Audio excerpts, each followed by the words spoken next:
दोस्तों, स्वागत है फिर से आपका। कबीरा ते नर अंध है, गुरु को कहते और। हरि रूठे गुरु ठौर है, गुरु रूठे नहीं ठौर।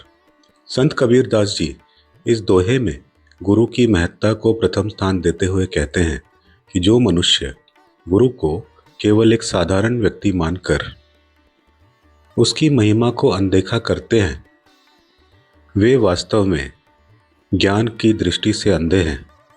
कबीर के अनुसार यदि कोई शिष्य अपने कर्मों के कारण ईश्वर हरि की नाराजगी का शिकार हो जाता है, तो गुरु के पास इतनी शक्ति और करुणा होती है कि वह अपने ज्ञान और मार्गदर्शन से उस शिष्य को सही मार्ग दिखाकर ईश्वर से क्षमा दिलवाकर उन्हें प्रसन्न करके आश्रय यानी ठौर प्रदान कर सकते हैं। इसके विपरीत यदि गुरु ही रूठ जाएं और अपनी कृपा वापस ले लें, तो संसार में शिष्य के लिए कहीं भी कोई सहारा नहीं बचता। ऐसा इसलिए है क्योंकि गुरु ही वो माध्यम है जो अज्ञान के अंधकार को दूर करके हमें ईश्वर और सत्य के दर्शन करवाते हैं, और गुरु के बिना शिष्य मोक्ष के मार्ग से भटक जाता है। इस प्रकार कबीर इस दोहे से सिद्ध करते हैं कि गुरु का स्थान ईश्वर तक पहुंचने के लिए सर्वोपरि है। कबीर दास जी अपनी पहली पंक्ति में ज्ञान और विवेक की दृष्टि से अंधे उन मनुष्यों पर गहरा प्रहार करते हैं जो गुरु के वास्तविक स्वरूप और उनकी महिमा को समझने में विफल रहते हैं। कहते हैं, कबीरा ते नर अंध है, गुरु को कहते और। यहाँ अंध मतलब अंधा होना केवल शारीरिक अक्षमता नहीं है, बल्कि ये आध्यात्मिक अज्ञान का प्रतीक है।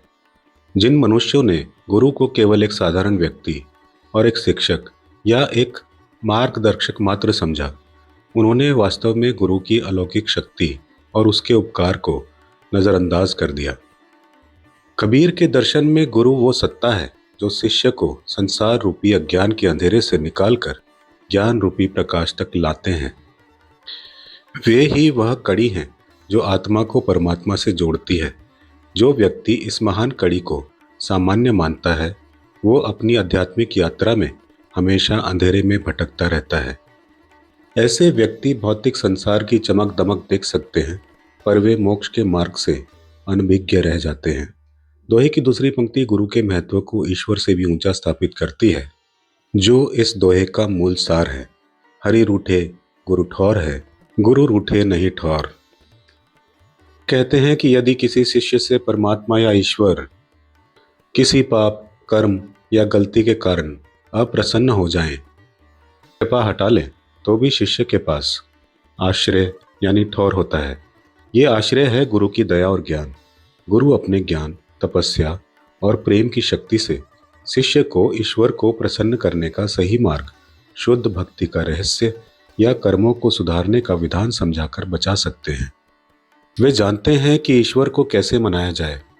इस प्रकार गुरु साक्षात ईश्वर के दंड से भी शिष्य को बचाकर सत्य और धर्म के मार्ग पर स्थिर कर सकते हैं।